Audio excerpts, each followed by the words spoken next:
ओम शांति। सबको सुख देने वाले हमारे सुखदाता बाबा, जो कभी रत्नागर बन जाते हैं, सौदागर बन जाते हैं और बच्चों से बहुत भोले भाले रूप से कैसे साधारण सा सौदा करते हैं। अपना बहुत कुछ हम बच्चों को दे देते हैं और हमसे साधारण सी चीज़ लेते हैं। ऐसे ऊंचे से ऊंचे बाबा का कितना हम शुक्रिया अदा करें, कितना हम उनके लिए इसका चिंतन करें। यही हमारे लिए श्रेष्ठ से श्रेष्ठ बाबा की याद है। बाबा की बातों का चिंतन करना, बाबा की बातों को चिंतन करते हुए सेवा करना, ये संगम युग का सबसे बड़ा उपहार है। बाबा कहते हैं, तुम बच्चे अभी गॉडली मिशनरी का कर्तव्य भी कर रहे हो, सर्व आत्माओं का कल्याण करना। जैसे कल्याणकारी बाबा हम सभी बच्चों का कल्याण करने के लिए विशेष धरा पर आकर के हम सभी मानव आत्माओं का कल्याण कर रहे हैं, तो बाबा कहते हैं आप सबका फर्ज भी है हर एक मनुष्य आत्मा का कल्याण करना। तो सुनते हैं बाप दादा के 8/3/2023 के साकार बाबा के महावाक्यों में। बाबा बोले, मीठे बच्चे, सबको सुख देने वाला भोला व्यापारी एक बाप है। वही तुम्हारी सब पुरानी चीजें लेकर नई देते हैं, उनकी ही पूजा होती है। प्रश्न में तुम्हारी गॉडली मिशनरी का कर्तव्य क्या है? तुम्हें कौन सी सेवा करनी है? उत्तर में तुम्हारा कर्तव्य है सभी मनुष्य मात्र का कल्याण करना, सबको तमो प्रधान से सतो प्रधान बनाने के लिए बाप का संदेश देना। तुम सबको बोलो कि स्वर्ग स्थापन करता बाप को याद करो तो तुम्हारा कल्याण होगा। तुम्हें सबको लक्ष्य देना है। जो देवताओं को मानने वाले तुम्हारे कुल के होंगे वह इन सब बातों को समझेंगे। तुम्हारी है रूहानी बातें। गीत है, भोलेनाथ से निराला कोई और नहीं, बिगड़ी को बनाने वाला कोई और नहीं। ओम शांति। भोलानाथ शिव बाबा बैठ समझाते हैं, भोलानाथ सिर्फ एक शिव बाबा है। गौरीनाथ जो कहते हैं, गौरी कोई एक पार्वती नहीं होती।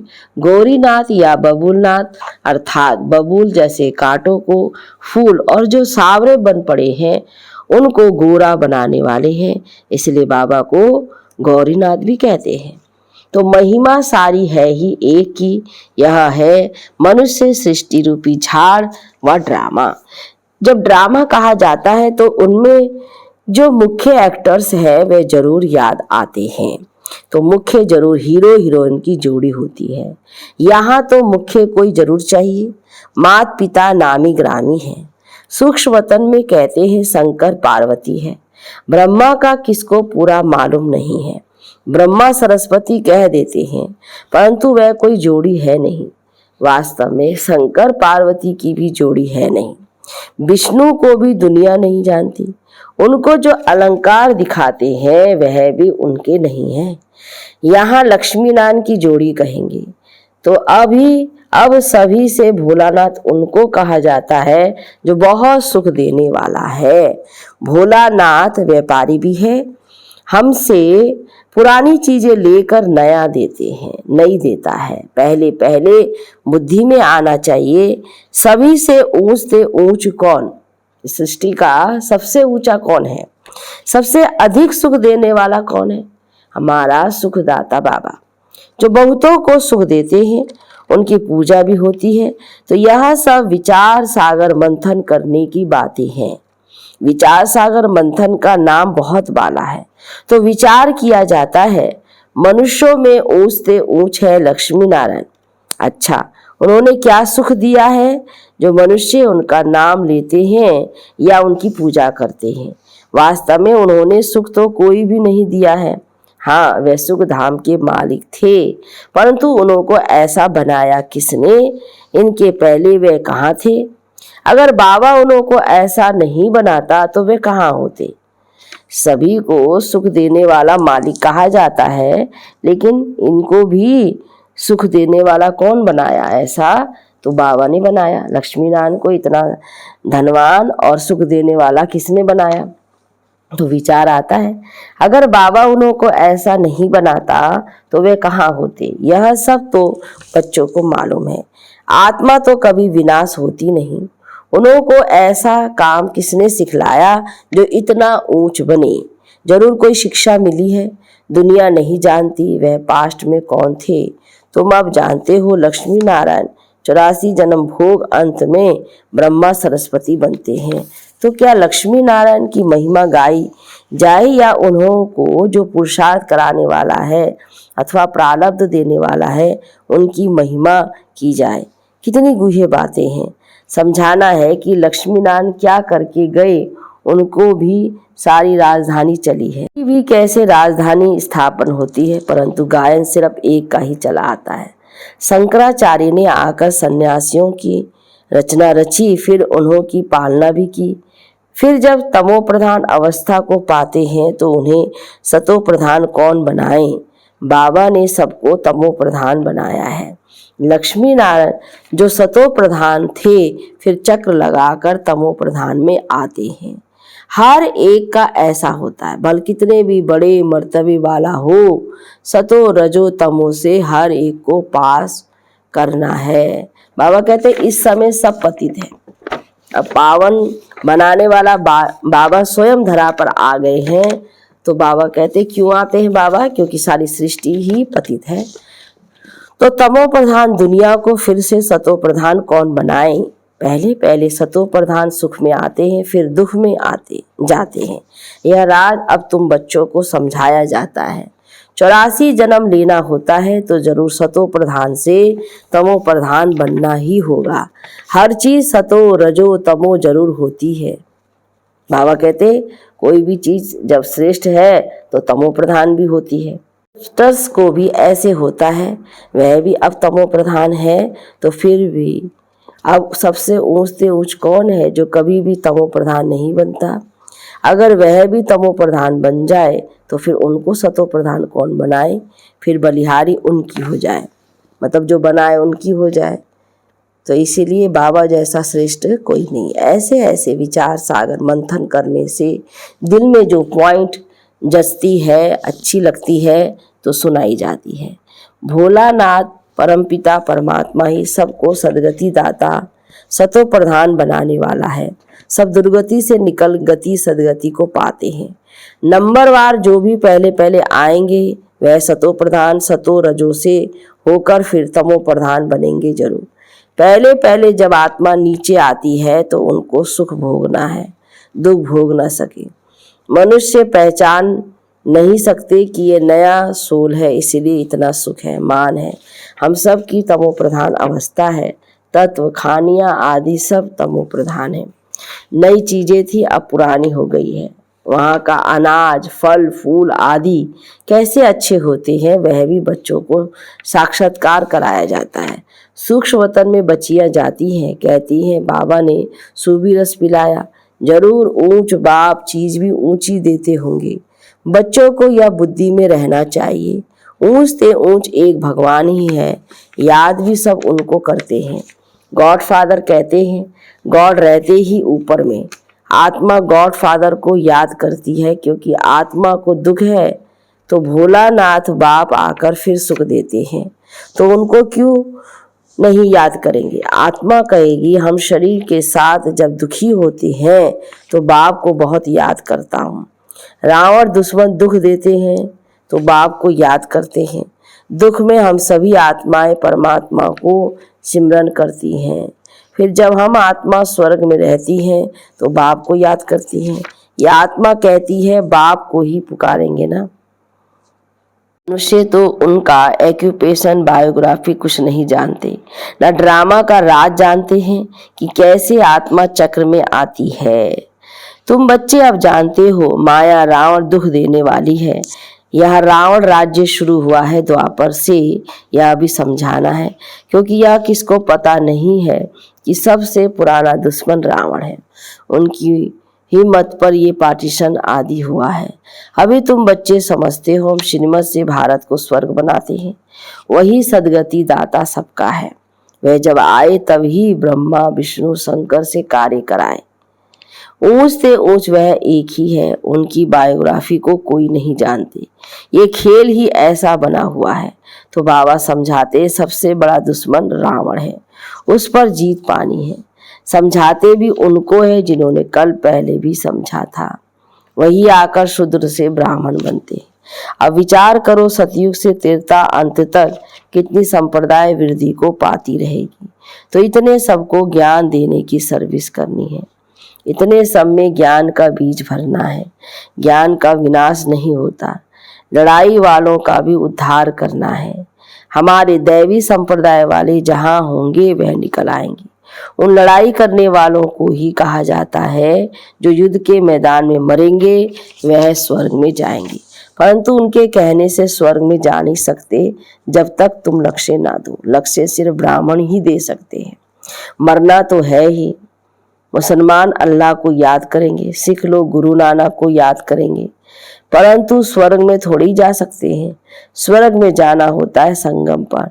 तो इन लड़ाई आदि वालों को भी सिवाय तुम ब्राह्मणों के ये मंत्र कोई दे न सके। स्वर्ग का मालिक बनाने वाला सबसे ऊंच है वह बाप। यह तो ठीक है, भगवानोवाच की युद्ध में मरने से स्वर्ग में जाएंगे। भगवानोवाच ही यह शब्द है, परंतु कौन सी युद्ध?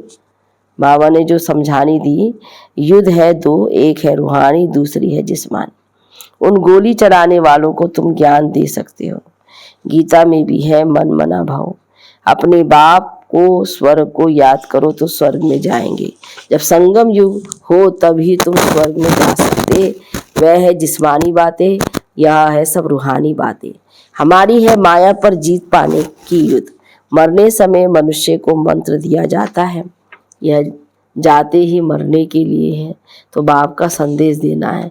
एक दिन गवर्नमेंट भी तुमको कहेगी कि यह नॉलेज सबको दो। तुम हो गॉडली मिशनरी, तुम्हारा काम है बहुतों का कल्याण करना। जैसे अनेक प्रकार की मशीनरी होती है तो उसमें अनेक तरह के अलग अलग चीज़ों का उपचार होता है, बनती है चीज़ें। ऐसी बाबा कहते तुम्हारी ये मिशन कौन सी है? गॉडली मशीनरी है। बोलो भगवान को याद करो, अब स्वर्ग स्थापन हो रहा है। तो सुनकर बहुत खुश होंगे। जो इस कुल के होंगे वही मानेंगे। देवताओं को मानने वाले ही इन बातों को समझेंगे। तो सबका कल्याण करना है। बगैर बाप को याद करने स्वर्ग में जा नहीं सकते। स्वर्ग स्थापन करता बाप को जब याद करेंगे तभी कल्याण होगा। बाबा ने समझाया है, लड़ाई वाले वे संस्कार ले जाते हैं तो फिर लड़ाई में ही आ जाते हैं। आत्मा संस्कार ले जाती है ना, स्वर्ग में तो जा ना सके। जो भारत की सेवा करते हैं उनको फल तो मिलना चाहिए ना, तो उन्हों की भी सर्विस करनी है। बड़ों बड़ों को समझाना है, तुम्हारा प्रभाव निकलेगा। तुमको कहेंगे यहाँ आकर भाषण करो। जैसे मेजर ने बाबा को मंगाया, जहाँ तहाँ समझाने के लिए घुसना पड़ता है। बड़े को समझाने से फिर छोटे बहुत आते हैं, परंतु गुरु को तुम पहले समझाओ तो चेले लोग उनका माथा ही खराब कर देंगे, फिर उनको निकाल दूसरे की गद्दी दे देंगे। तो क्योंकि ये बिल्कुल नई बातें हैं ना, सारी दुनिया में एक भी मनुष्य गीता को पूरा समझते नहीं। कहते हैं बरोबर रुद्र ज्ञान यज्ञ से विनाश ज्वाला प्रज्वलित हुई थी, फिर क्या हुआ यह नहीं जानते। मनुष्य कुछ भी नहीं जानते। इस समय सब तमो प्रधान है। क्रिश्चियन भी यह मानते हैं कि क्राइस्ट यहाँ बेगर रूप में है, बेगर रूप में है। फिर बेगर से अमीर कौन बनाए? सबका सदगति दाता तो एक ही परमात्मा है। तो तुम बच्चे अगर अच्छी रीति बैठ समझाओ तो बहुतों का कल्याण कर सकते हो। बाप स्वर्ग का रचयिता ही पतित पावन है, तो उनकी श्रीमत पर चलना पड़े। जो लायक होंगे वही निकलेंगे। जिनको स्वदर्शन चक्र का व मनमना भाव का अर्थ बुद्धि में है उनको ही ब्राह्मण कहेंगे। ब्राह्मण बनने बगैर देवता नहीं बन सकते। प्रजा तो बहुत बननी है। त्रेता अंत तक जो आने वाले हैं उनको ये मंत्र मिलना है। तीर उनको ही लगेगा जो हमारे कुल का हुआ। तुम्हारे तीर में जब जोहर भरता जाता है फिर पिछाड़ी में बहुत तीखे बाण लगेंगे। सन्यासियों को भी बाण लगे है ना, फिर समझा है बरोबर ये भगवान ही बाण मारते हैं। तुम्हारे ज्ञान बाण अब जोहरदार रिफाइन बनते जाते हैं। मुख्य बाण एक ही है। बाबा ने कौन से बाण दिया? मन मना भाव। यथार्थ रीति समझाया है कि यही संगम युग है जहाँ से स्वर्ग में जा सकेंगे। महाभारत लड़ाई भी सामने खड़ी है, वह भी युद्ध का मैदान है, यह भी युद्ध का मैदान है। माया पर जीत पाने में मेहनत लगती है। साधारण प्रजा भी बहुत बननी है। जो इस कुल में आने वाला नहीं होगा उनको याद ही नहीं पड़ेगा। सर्विस के लिए विचार सागर मंथन करते रहेंगे तो तुमको ज्ञान की पॉइंट्स आएगी। जितना बाबा कहते चिंतन मनन करे उतना ही रिफाइन होता जाता है और वो पॉइंट बुद्धि में आती है। उस युद्ध में भी विचार सागर मंथन चलेगा। ऐसे करेंगे तो जीत पाएंगे। बुद्धि तो चलती है ना, प्रैक्टिस भी करते हैं। जब तीखे हो जाते हैं तो मैदान में लड़ने जाते हैं, तुम्हारे पास बहुत ढेर आएंगे। भगवान के दर पर भक्तों की भीड़ होनी है। मच्छरों मुआफिक आएंगे। प्राइम मिनिस्टर व किंग क्वीन के आगे इतनी भीड़ नहीं होती जितनी भगवान के पास भक्तों की भीड़ होगी। फिर उस भावना से आएंगे, कोई खराब विचार नहीं रहेगा। ये तो निराकार बाप है ना, तो समझ में आता है भगवान के आगे भक्तों की भीड़ होनी चाहिए। आना भी सबको यहाँ पड़ेगा। यहाँ अपना जड़ एकदम एक्यूरेट, यादगार एकदम एक्यूरेट है। शिव बाबा का भी चित्र है। जगत पिता जगत अम्बा भी है। कहाँ? बाबा कहते आबू में, राजस्थान। ये अभी का तुम्हारा ग्रुप है शक्ति सेना का।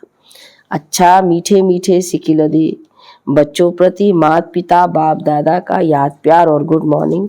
रूहानी बाप की रूहानी बच्चों को नमस्ते। रूहानी बच्चों की रूहानी बाप दादा को गुड मॉर्निंग, नमस्ते बाबा नमस्ते। धारणा के लिए मुख्य सार। पहली पॉइंट में ब्राह्मण सो देवता बनने के लिए स्वदर्शन चक्र का और मनमना भाव का अर्थ बुद्धि में अच्छी यथार्थ रीति रखना है। सबको लक्ष्य देने की सेवा करनी है। दूसरा, माया पर जीत पाने के लिए विचार सागर मंथन कर ज्ञान की गहराई में जाना है, रत्न निकालने हैं। वरदान में पवित्रता की स्टेज द्वारा अविनाशी ईश्वरीय मस्ती का अनुभव करने वाले होली हंस भव। होली पर सब बड़े छोटे के भान को भूल आपस में एक समान समझ मस्ती में खेलते हैं। दुश्मनी के संस्कार भूल मंगल मिलन मनाते हैं। यह रस्म भी अभी की है।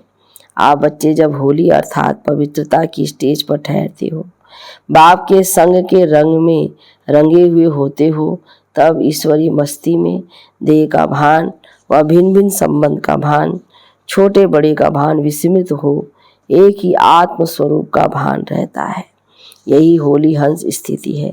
इसी का यादगार हर वर्ष होली उत्सव के रूप में मनाते हैं। स्लोगन में जिनके जीवन में शीतलता है वह दूसरों के जलते हुए चित्त पर विजय प्राप्त कर सकते हैं। अच्छा, ओम शांति।